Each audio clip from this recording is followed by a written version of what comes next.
Welcome to my channel. Your tutor, Mariam, is here. It's the second video of Introductory Physics 1. I'm going to keep talking about measurement, which is the first chapter of Introductory Physics 1. If you haven't watched the first video, I highly recommend you to watch it first before watching this video. In the first video, I talk about the measurement, history about the measurement, and what is the metric units. I'm really hoping you guys, by watching all this video, get a better understanding about this subject, as I'm explaining the concept and also solve the challenge and basic problems. So if you are new to Introductory Physics 1, I highly recommend you to hit the subscribe and bell button so you won't miss any videos. Let's get started. Let me remind you what units are. They are quantities to use as references. What do I mean by that? So, imagine I have a box and you ask me how heavy it is. I'm gonna tell you, you can imagine you have 4 pieces of pizza in your hands. So I just invent the unit, right?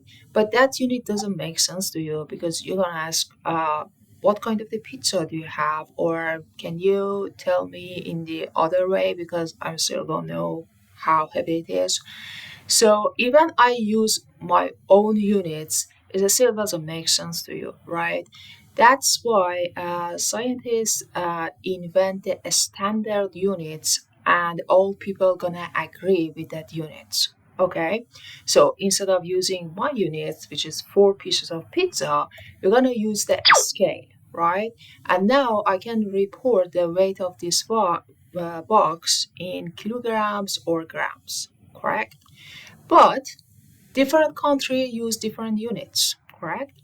So even I say it's 1 kilograms or 2 kilograms, you want to say, you know what? I know about kilograms or grams, but I would rather to use pounds or ounces. Can you convert it for me? So now I have to use the conversion factor to convert it. And these are a standard, like everyone use this. And if you just Google it, it's going to pop up as a conversion factor, right? So for example, here, mass 1 kilogram, for mass 1 kilogram is equal to 1000 grams. Or 1 grams is equal to 1000 milligrams, right? And for length, 1 kilometer is equal to 1000 meters, and so on and so forth, right? So if that box, you say, hey, can you convert it to pounds? I have to use this conversion factor, right? So I'm gonna solve some examples how to use these conversion factors at the end of this video. So, but let's look at the, for example, in kilograms here, right? Sounds like it's made of 2 words, kilo plus gram, right? And and also for kilometers is like kilo plus meters, right? Let me explain it for you. So here you see 2 charts. One on the left side is property or base. In physics, you're going to use different properties as a distance, mass, time, energy, current. There are lots of property, and each one has its own unit and symbol. For example, distance unit's going to be meter and symbol is little m. Mass going to be grams and symbol going to be g. Time unit's going to be second and symbol going to be s, and so on and so forth, right?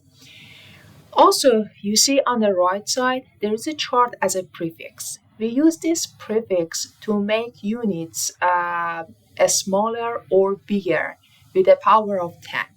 I think the most familiar one is centi, kilo, milli, right? So to make it clear, let me get back to the example of the box. I have this box. I'm gonna tell you, you know what? This is 10,000 grams. Or the other way I can tell is 1,0,0,0 grams. Like it doesn't make sense. I'm making myself confused, and also you don't know what I'm talking about, right? This sounds kind of confusing. The other way I can tell is 10 kilograms, right? Making my life easier. So how I did that? Uh, I'm talking about mass here. So I'm gonna look at the property, and the base gonna be mass. So units gonna be grams and symbol gonna be G, right? And also I report it as a kilo. So kilo in prefix, the symbol is K and is also multiple factor 10 to the power of third, right? So here I use prefix which come first, right? And then since I'm talking about mass, I'm gonna use grams here, which comes second, right?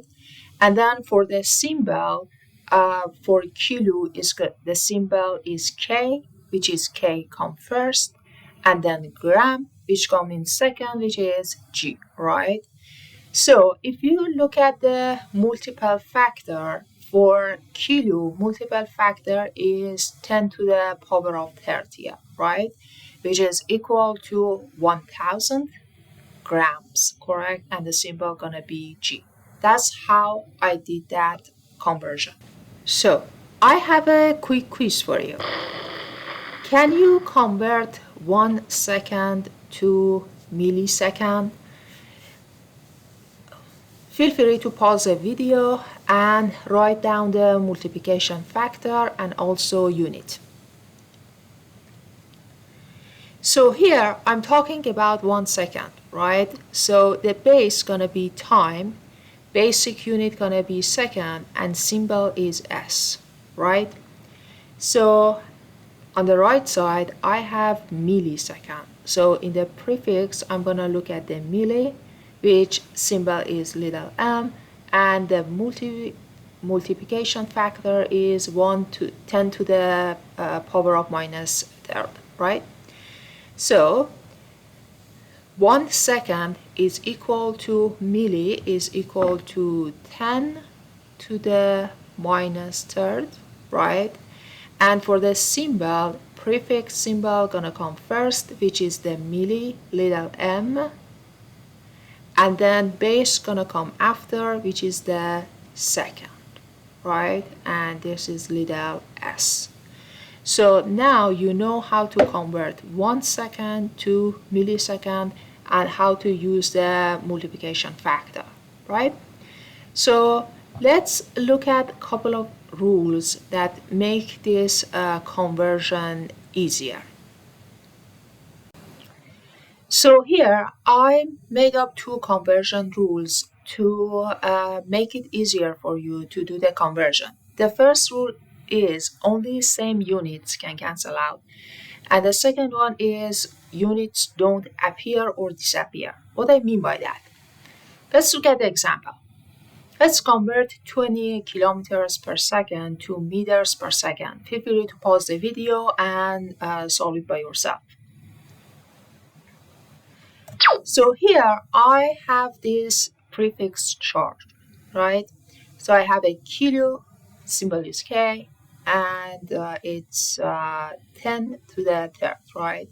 In the previous slide, you saw 1 kilometers is equal to 1000 meters, right? So I have 20 kilometers per second, right? Times of some fraction line. So the question is, what should I put in numerator and denominator, right? Because I know 1 kilometer is equal to 1000 meters, right? Let's say if I put 1000 meters as a denominator and 1 kilometer as a nominator, right? So you can treat units as a quantities, so they can cancel out, right? Can I cancel out meters to kilometers? Can I do that? Of course not, because they don't have the same units. But so what I wrote here is totally wrong. Let's inverse that fraction. Like I have kilometers per second times, now I'm going to inverse it. 1,000 of meters and 1 kilometers, right? Now I can cancel 1 kilometer, 2 kilometer on the denominator here, right? So I'm going to treat it as a quantities, right? So what I have here is 20 times 1,000, right? So now let's think about the units. In numerator, I have meters. In denominator, I still have second. So that's what I mean by second rules. Units don't appear or disappear. So do not forget about the second in denominator. Okay? So hopefully these simple problems help you to understand how to use this conversion. In the next video, I'm gonna solve a little bit difficult problem, which I'm gonna call it as a challenge problems for measurement. So see you in the next video.